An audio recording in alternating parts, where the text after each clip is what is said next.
Welcome to Open Studio. This is Noorie Siddique with a very emotive subject today.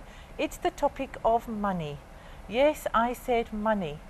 Is money a problem in your life? Are you looking to get out of debt? Do you find that the harder you work, the less you seem to have? Is your money working for you, or are you working for your money? Who is the slave and who is the master? I have a wonderful lady in studio with me today. Her name is Linda Smith and she's a financial coach. So if you're worried about money, she could be here to help you. So stay tuned and don't miss this program. Welcome to the program, Linda. Thank you for joining us. Thank you, Noorie. Lovely to be here.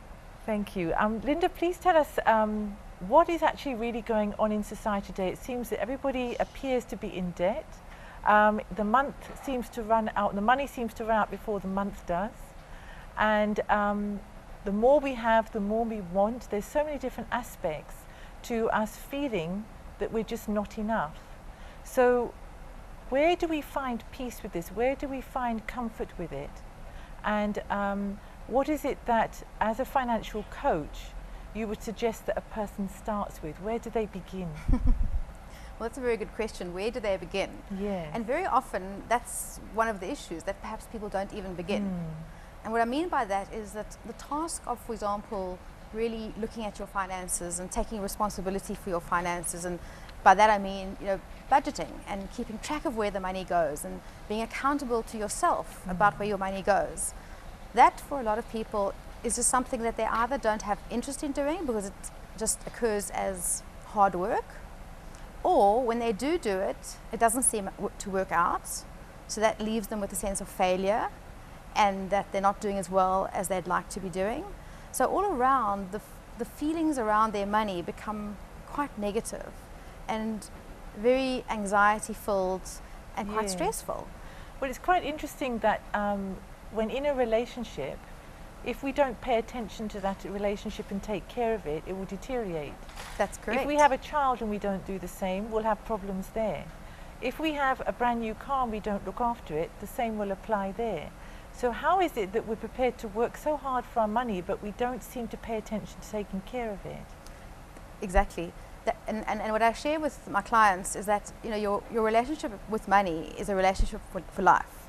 Yeah. None of us can escape the system of money to a large degree. Yes. Even if you go to the barter system, our culture, our lives, our society, money is the means of exchange. And yet, even though we know money, it's not the money, we know it's not the money, still the money seems to hold all the power. But we seem to have all these belief systems, like, for example, one person might think, oh, well, I'm choosing to be spiritual, so therefore I'll be more spiritual if I'm poor. Or that, money's bad. In fact, it's interesting that it's not, I know in some scriptures there's even indication that money is evil, but it's not actually the money, it's the way the money is used. Exactly. Again, it's how people relate to it, yes. It's how they perceive it and what they believe about it. And very often the idea might even be that, rich people are bad, and therefore subconsciously people are rejecting a good and adequate and abundant flow of money into their lives. Or they might see that, for example, they could create wealth, as in money, but then they would be sacrificing the possibility of a happy relationship.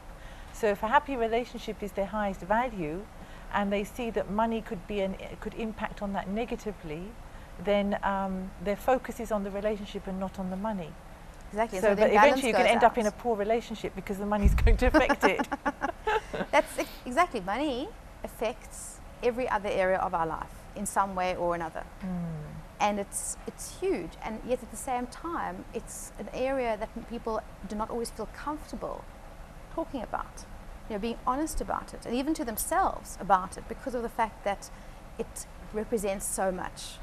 And if you have a lot of that money, or you're doing well, then you're feeling good. Yes. And if you don't have a lot right now, you don't feel good.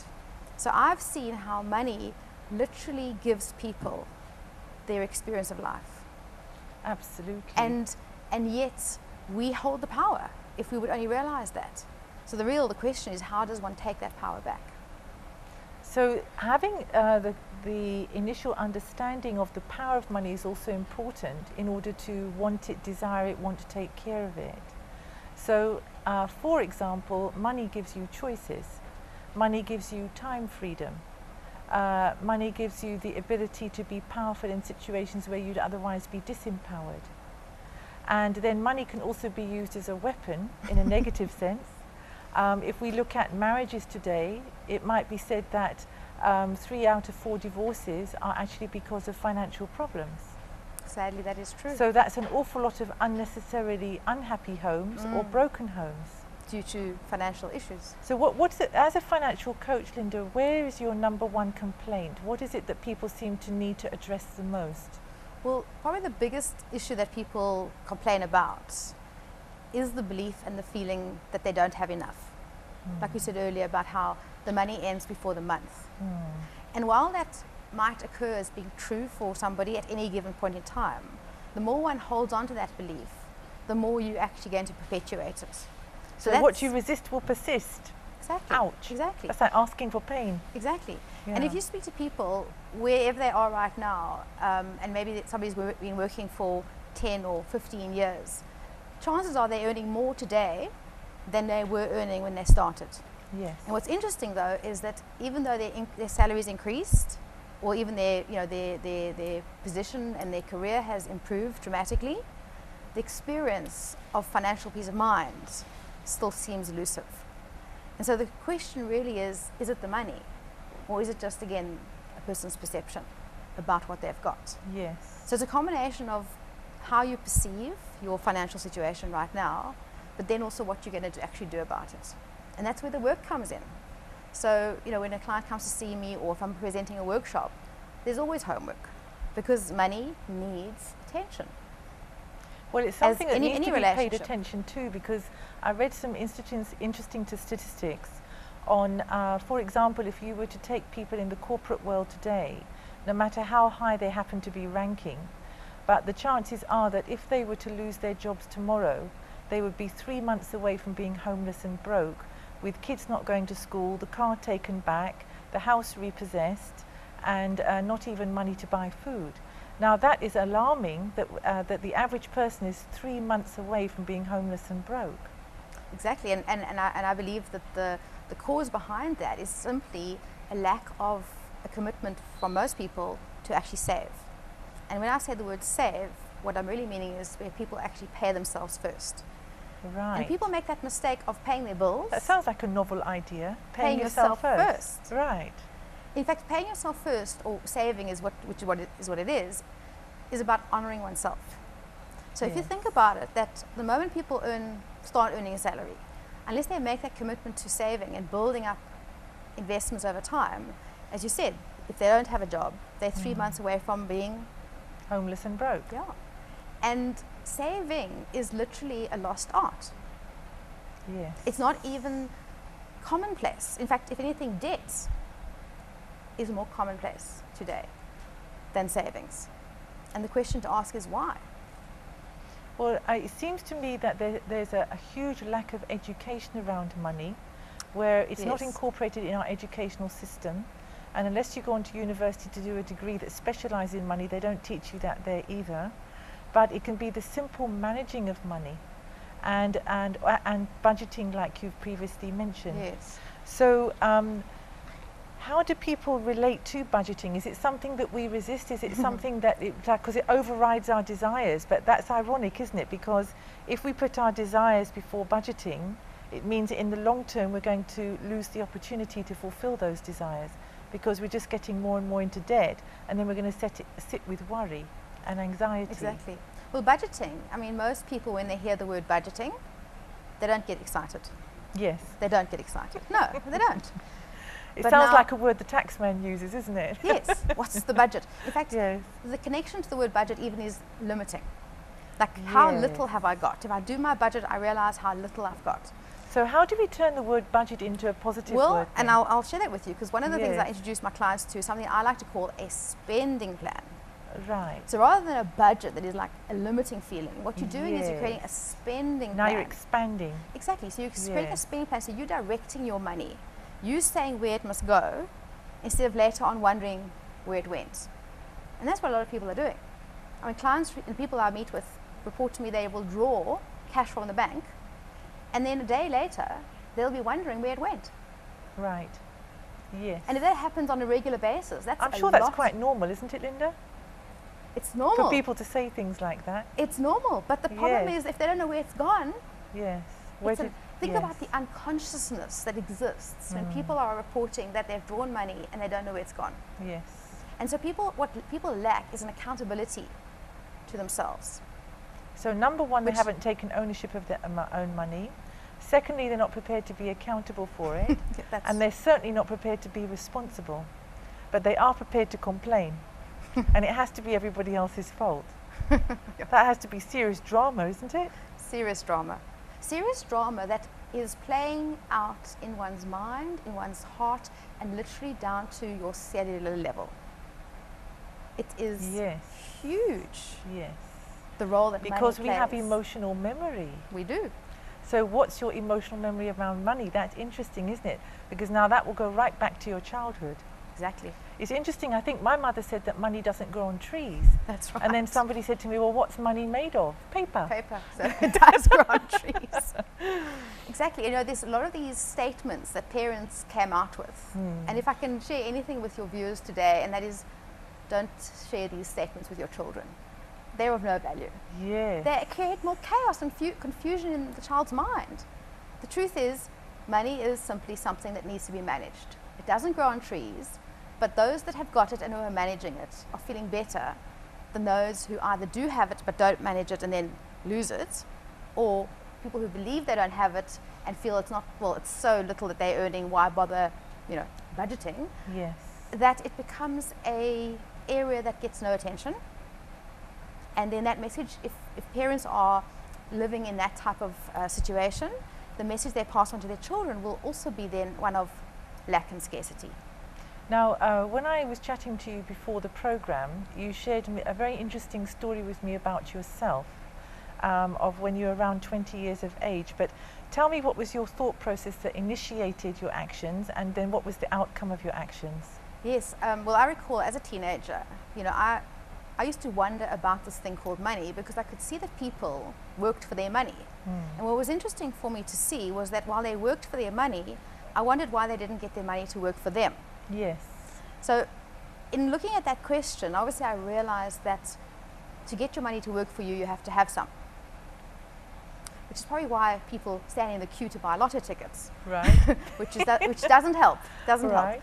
But so I concluded from that the best thing would be to save up, once I started earning a salary, to save up as hard as I could and to buy a house. And when I did start working, I then started to save 50% of my income. And when I was 21, I was able to then put a deposit down on a property that I actually never lived in. I simply put tenants into it. Okay. And, you know, while my friend said to me... So you got that property was actually for the purpose of investment. And that it should also reap a return for you. That's right. That's right. Okay. And so back then, I had no idea, of course, that I would ultimately be teaching people about this. Yes. That realization only came about 16, 17 years later. Interesting. Okay. Long time later. So you bought the property at 21, and then what happened? Well, then we sold it 5 years later. Okay. And used it as a big deposit. And what was your return well, on by that? the 5 years later, the property had doubled in value. Okay. So and had you paid the bond off? And the bond had been paid off, literally down to a couple thousand rand. And that was out of the rental income? The combination of rental income and my continued savings and paying extra into the bond. So that was just one example of how you got your money to work for you? Yeah, and it was such a simple exercise, but it did take a commitment because I allocated the money towards savings and it was not negotiable. I didn't... Yes. Even when my tenant brought me the cash for rental, I look back now how there was a real dedication there. I did not spend 1 rand on myself. It just went all in the bond. And I look back quite amazed in some respects, but that was what was my goal, my intention, to actually create that security. Because I'd also heard things like money doesn't grow on trees and the world doesn't owe you a living. So I thought, well, best I do something. What's interesting there is that you actually made a plan for your money at an early age. Because if you take money out of an ATM and you've just spent it, it means you didn't have a plan for it. Exactly. And so therefore it had no value. Exactly. People take the money out, they put it in the wallets. The point here is that what plan do people have for their money? Very because, often not much of a plan. Yes, and the bottom line is that if you don't take ownership of your money, then it will be, you will literally disown it. And at the end of the day, One it's way not or going to another. show you any value or any return. So That's what are true. some practical tips that you can give the viewers today? Because I know that you do run workshops as well. That's correct, And yes. I'm not sure whether you've got some coming up in the near future. I do actually. I've got one Yes. on the 12th of May. Lovely, And right. that's going to And be what are on- your workshops? What do you Well- teach there? Well, the one in May will be on debt management. Lovely. In fact, it's called the Debt Freedom Plan. Okay. So the focus really is a combination of a very practical and very simple debt process or debt payment process of really moving from a sense of having uncertainty and not having clarity to having complete certainty and clarity about what's going to happen with regards to the debt repayment. So very practical and very actionable, and then of course what's required is a person's commitment to follow through. But then the other side of it is an emotional shift, or even an experience or a viewpoint shift where people start to see their debts Yes. not as the burden that it is, but they start to see it in a new light that is leaving them or will leave them much more empowered. And I think that's very important because very often I ask people about their debt and I say to them, how will you feel one day when that debt's paid off? Yes. They are so excited. They're jumping with joy about how they'll feel when it's paid off. But right now, that experience is not real for them. They're And feeling do you advise people when you're teaching them these skills that whilst clearing their debt, they should still be saving? Absolutely. That's So another saving should be at all times. Exactly. Right, that's and that's another interesting. huge mistake people make, and I don't know if you've even heard it yourself. The media and even the banks often instruct people to pay off their debt first and then start saving. Right. And on an interest-bearing level, you know, from a mathematical point of view, that may even make sense. But we're not mathematical beings. We are human beings with feelings and emotions. And if we don't build up that savings buffer alongside our debt, even if it's a small amount, when the next sort of emergency happens, then So what it's would you back say into to debt. somebody that, oh, well, you know, I put my money into a savings account, but it seems that it doesn't grow. So what's the point in putting it there? And that's exactly the reason why people don't start. Because it seems like it's so little and the interest is so little, so what's the point? And my answer to Yes. that is it's the principle. It's the Right. principle of saving that is the most important part of the exercise. And if somebody saves, just say 100 Rand, and the next month another 100 Rand. Now, it might sound like very slow progress, Yes. but if one is consistent and one continues with that and it starts to grow, that starts to shift one's energy. Isn't saving like something you also get an appetite for? Exactly. Because it's like the more you save, the more you want to save, because it Exactly. actually makes you feel powerful. I've In had fact, many- it will even change your behavior, the way you Yes, speak. you become more discerning. I've had Yes. clients who've reported that they've actually shared. In fact, one client shared she saw a book sale and she was tempted to go and buy some books because they were on sale. And she wrote me an email explaining how she felt so powerful in herself Yes. to walk out of there going, I'm actually going to save that money because it's not a book I need. Right. So it's that awareness that's improved, and then also that commitment to her saving that wasn't there before. Because in the past, she would have just bought the books. So what you want to be looking at there as well is what is your risk and what is your reward. So what are the risks of not saving and what are the rewards of saving? Yes. So that's an exercise. Or what are the drawbacks? What are the benefits? And to even maybe draw a line down a page and put 2 columns there and say, right, there's my risk, there's my benefits, or there's my drawbacks, or whatever the case is, and really reflect on yourself. Is that something you do on your workshop? Well, we absolutely do part of that in Right. terms of just looking at, and it's amazing what people will come out with, the Yes. reasons why they don't save. Like, for Right. example, I can't afford to save. Yes. I mean, that occurs as really being true. So the answer is you can't afford not to. Exactly. Yeah. That's the other way of looking at it. That when people really get and actually take the time to think about these things, and that's what the workshops open up, that people have an opportunity to really examine their dynamic around money, because it's a very individual reality, and it's something that people often don't even explore. I believe in South Africa today, 10% of the population are prepared for their retirement. 10%. 10%. What's going to happen to the other 90%? That's a very good question. That's something that everybody needs to ask themselves, isn't it? Are we all depending on our children to look after us? I'm not sure, because I don't think they're intending that, are they? No. And if they've got themselves into debt, they're not going to be much use to us. So we need this knowledge so we can help them too. That's it. Absolutely. Fantastic. Absolutely. So tell us a bit more about the workshops and the coaching that you do, and how that can actually help the individual, that, or if people can come into institutions, into NGOs, for you, for example, to go into those kind of environments, or perhaps to go into the corporate environment where you can teach these kind of skills. What is it that you offer? Do people just come to you, or do you go to them? Well, it's a combination. I do offer one-on-one coaching. A lot of my clients are entrepreneurs, people who are running their own business. Right. And what's interesting quite a common problem for entrepreneurs is that while they're running their own business, they often can't afford to even pay themselves a salary. So that would be one area to address. And so my work is about helping them not only to draft their spending plan, but to create something that I call your ideal spending plan. And that literally gives you a target. And when you have a target, you've got something to aim towards, you've got a focus. And then the coaching process becomes about helping people not only to save and get out of debt, but also to increase income.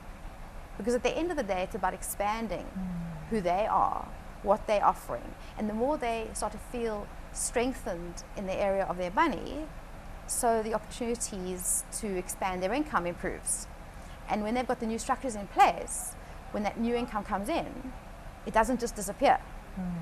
Because very often people make more money, but then again, it just people's disappears. perceptions around money can so often suffocate one's lifestyle unnecessarily, because whether you take, say, a working mum, or a housewife, or an entrepreneur that's just started a business, but once they get that it's worth their while, for example, to invest in somebody doing the housework, or invest in a driver picking the kids up from school, or invest in somebody to answer the phone, do my books and follow my clients up for me. But they get so hung up on, but I'm not going to spend X thousands of rands actually employing somebody to do that when I could be saving it by doing it myself. So what would you say to somebody that says that? I mean, exactly that. The place that that statement or that feeling is coming from is a place of scarcity and lack. Yes. So it's about expanding that, and rather including all the expenses that would actually be making one's life more fluid, more flowing, free up more of your time to do the things that you need to do. So, again, every client has got different situation, different circumstances, but there's a process that I take them through that allows them to, expand and to grow on. And then it's an ongoing journey. It does not end. And very often after a few sessions, they're able to run with it. Some people like to come back and see me, say, once a month or once a quarter, because it helps them to hold that accountability as well. Because at the end of the day, it's that accountability when we know we're reporting back to somebody that helps us to ensure that we're getting the results and that we're doing the things that we said we would do. And also what we were talking about now was the attitude to be able to expand your vision, so that should you need to employ help in whichever area of your life that serves you, that not only are you freeing your time, but also maybe creating more opportunity for you to earn more money, which could even be 5 or 10 times what you're going to end up paying that person to do that task for you. Exactly. I mean, that's one of the aspects of my job that is so amazing, in that I get to work with people and literally experience the miracles that start to show up in their lives. That miracles start to happen, things that they had never imagined were possible for them. Right. Because there's a vision and there's a clarity and there's a purpose and there's an accountability as well. Fantastic. Now there's something else that I'm very excited about that you've done, and that is that you've created Abundance Diaries. First of all, I love the word abundance, because we can have abundance of love, abundance of joy, abundance of prosperity, and lots of other things. Exactly. So tell us about your Abundance Diaries. We've got 2 of them sitting on the table here today. Yes. And one is the soft cover and the other one is the hard cover. That's right. So they're available in the 2 formats. Yes. And each diary, well, let me put it this way, it's much more than a diary, in that it is a page a day diary, but each page has got so much more in it than your standard diary. Okay. For example, at the top of each page, I don't know if you want to show the viewers, but there's a section called Save Today. Okay. So there's a daily reminder about the awareness around saving. Okay. Plus there's a little section for people to literally record their daily gratitudes, because I believe that focusing on what you're grateful for is very key in this abundant process. Okay. Because if you're focusing on all the bad and on all the lack, guess what you're going to be experiencing. And then alongside of that, then between each of the months, there's a financial section where there is a template for the spending plan. And there's a sheet for creating and outlining your income goals, as well as for recording your spending.